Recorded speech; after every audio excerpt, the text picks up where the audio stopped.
All right, it says that we are live, so I'm gonna get started here. If you're just joining me for a live Q&A and you've never seen this before, first of all, thank you. I'm glad that you're watching. Second of all, today we're gonna be talking about automating CRMs and how to do some work around, say, you get a new customer, you get a new lead, and then you want to take that and put it into project management, right? Maybe you're onboarding a client.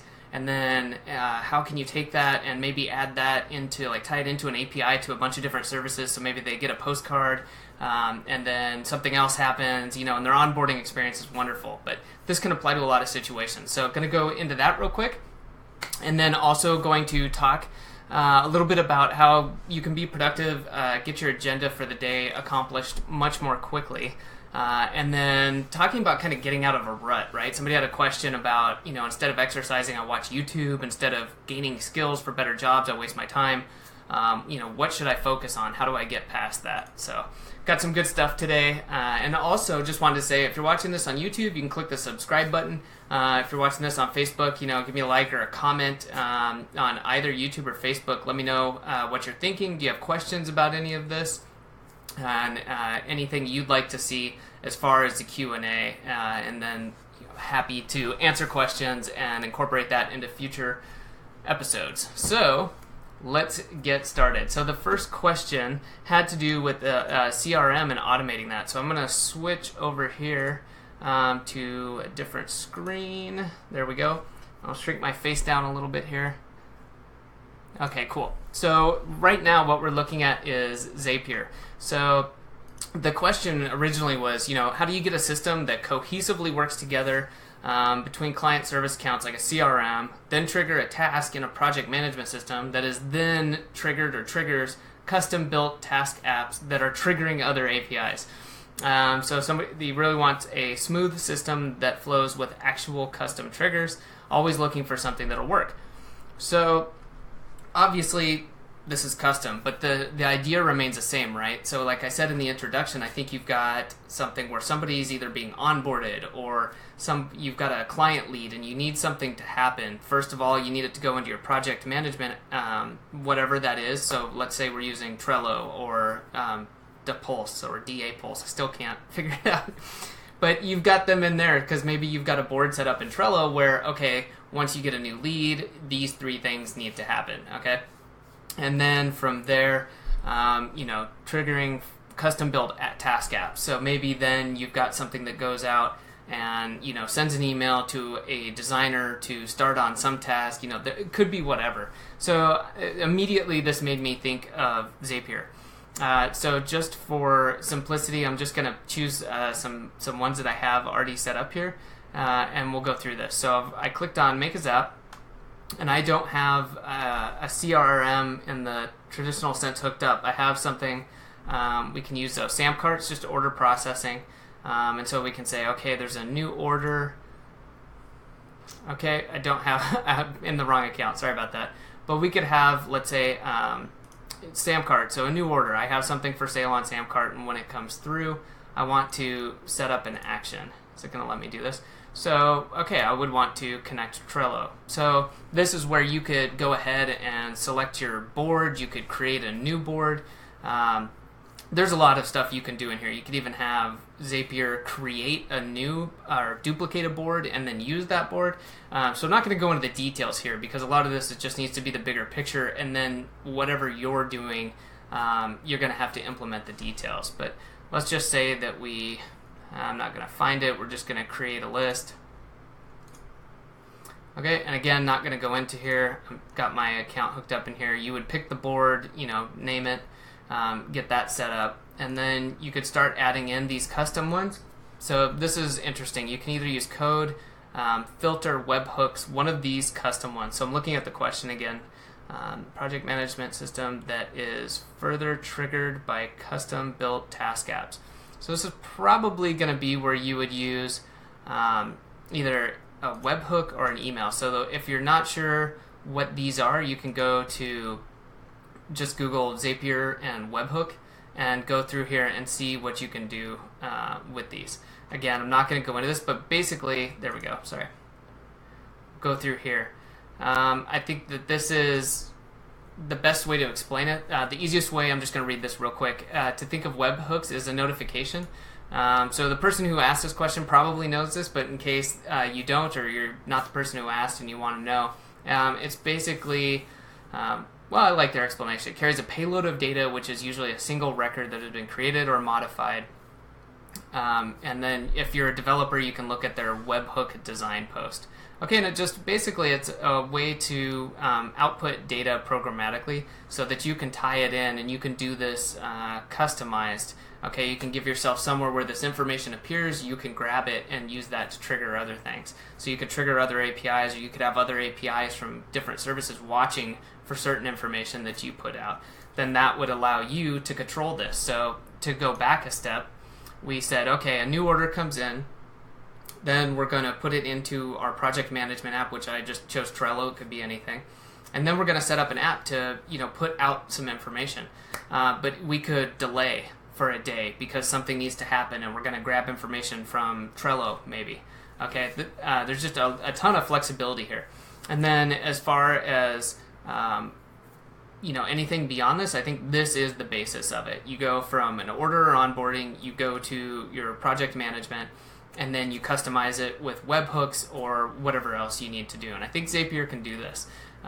So there's a lot of flexibility in this, and of course it can get way more complicated from here, but the idea is that is the basics. So hopefully that helps. Certainly it can save some time. It can be complex to set up at first, but it's well worth the time, because once you automate this, then you can make, not only you're saving yourself time, but you're generally making the experience better for a customer or a potential client or prospect. Things happen. They get that first email. Maybe they get something in the mail. They get that postcard. Things just happen, and it's not reliant on somebody remembering or forgetting something. So I think it's a powerful thing to set up. All right, so let's go back here, and I will pull up the other questions.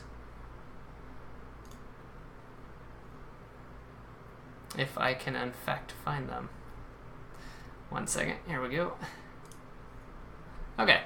So, how can I be productive and get my agenda for the day accomplished quickly? That's good. So, I think, again, I talk about this a lot, but having a daily review is going to really help you. That's the first part.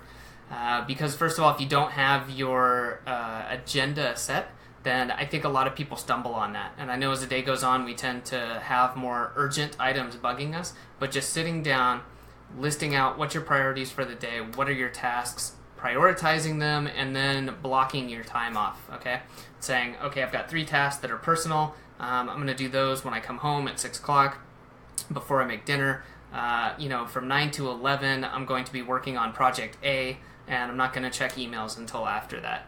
And saying, okay, great, now I've got that block, I can focus, I'm going to get that done, that is my priority, and do that for the whole day. So I think that's a way to really get started quickly. So just to recap, as far as your agenda, sit down in the morning and actually create your agenda. What is it? Okay, go through all your tasks, pull in all your data, then prioritize, then block out the time and try to batch like items together, whether it's in terms of you're working on one project and all those things, or like tasks. Maybe you scheduled 30 minutes for email in the day, something like that. And then focusing in when you're doing those projects, and guarantee you that'll let anyone get much more of their work done more quickly. So, good question. Okay, the next question. See, instead of exercising, I watch YouTube. Instead of getting better skills for myself or better opportunities, I waste my time. What should I do to focus myself on things which will make me grow rather than waste time? I think the general line of advice would be you've just got to start taking some action. But I think there's also something more than that. So I would say, you need to create the momentum. You have to start taking action. If you're not going to take the first step, then it's never going to happen. But beyond that, start thinking about why. Sit down and literally take 30 minutes or set a timer for 15 minutes and get a piece of paper and write down 5 or 10 things about why you actually want to do this. Why do you want to exercise? If you're watching YouTube instead of exercising, YouTube's easier. You can sit there, you can click on it. It's an immediate, you're either watching funny videos or cat videos or something.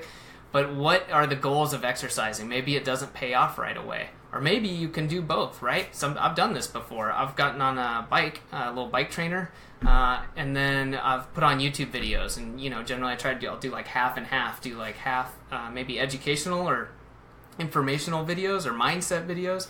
And then, watch those cat videos. Okay, so you're still getting having some of the fun, but you're also doing something beneficial for yourself. So that's kind of, you could like rewire that habit loop and combine the two. That's one. But then to go back to setting the goals, like I was talking about at the beginning of this question, is, what are the big goals? What do you want? Do you want to be healthier? Do you want to, just look good? Why are you exercising? And I think being really clear with yourself on those will help you. It's not a magic bullet, but then when you have that thought of, I could exercise or I could watch YouTube, instead of just being like, I just don't feel like it, start reflecting on those goals. Like, no, I do want to exercise. I want to feel better. I want to be healthier. I want to look better. If I watch YouTube and I don't exercise at all, that's never going to happen. Okay. And then the same thing about getting more skills for better job opportunities. You waste your time. Write down your goals. What is it that you want to do? Dream big here. What's your big goal? Do you want one promotion, or what do you want to do in 10 years? Where do you want to be? And that should help you to see, okay, well, if I want to be there, then I have to start taking these little steps. And then the next step in all of this would be to break it down, because yes, when you look at like the big goals, sometimes that can be a little bit intimidating, or your brain just says like, oh, well, that's great, but I don't know how to do that, so I'm just going to go watch YouTube. So say you want to get better skills for your job opportunities. Once you've identified where it is you want to go to, break that down. So what are 3 like big milestones? Okay, I'm just making this up, but like, I want to be the CEO of this business. Okay, the first milestone is to become a sales rep, and the second milestone is to become a VP of a division, and then the third step is to get my MBA or something like that. Then break those down. What do you need to do? Because there's certainly actionable steps that can get you to each of those, and that you can then say, you know what, instead of wasting my time, I actually know what I need to be doing. So I'm going to work on that next step. That is, maybe that getting your MBA step has got a lot of steps in it, right? But there's one like, I need to do, read 3 papers tonight and, read 2 chapters of my textbook. And that's working you towards those goals. Whereas if you'd never identified that and you just said like, oh, I want to be a CEO, well, that's probably never going to happen. So hopefully that's helpful. A lot of it, I think, that is helpful. Okay, just reviews kind of goal setting. Either that or rewiring the habits, kind of in terms of exercising in YouTube. Say, hey, you know what? Maybe I can do both of these things. I'll exercise and watch YouTube. But now you're just pulling in exercise into that so that you get that done. And then with goals, breaking them down into actionable items so that you don't end up with like this huge lofty thing that, your brain just kind of says like, okay, whatever, I can't deal with that. Break it down into those milestones and little actionable tasks that you can take. So, cool. All right. Well, I am going to check the question page real quick here and make sure that I'm not missing anything. But I think that will do it for today. So if you have any questions, be sure to ask. You can ask throughout the week. And I get those on there. I'll include the link to where you can actually ask the questions, or I'll take questions from the groups or YouTube videos as well. And if you haven't joined yet, join the productivity, the group we have going. It's really coming along, and what I want to do with it is for it to be a group obviously based on productivity, process, and time management. And I sincerely do believe that these groups can be useful for this. It's an interesting thing to look at, right? Because we talk about having places being distractions like Facebook and YouTube and some of these other things. But for myself, I find it to be helpful. I'm a member of many groups, and it's just a matter of structuring your time so that you use it effectively. Like for myself, I do not have Facebook open all the time, but I still find Facebook effective. I use YouTube a lot, whether it's for my own videos or learning, watching other people's videos, but I don't have it open all the time. So I think it's a great place to learn and to build a community of people, like-minded people like yourselves you want to be around. So if you haven't joined yet, please do. Otherwise, we will see you next week. Thanks.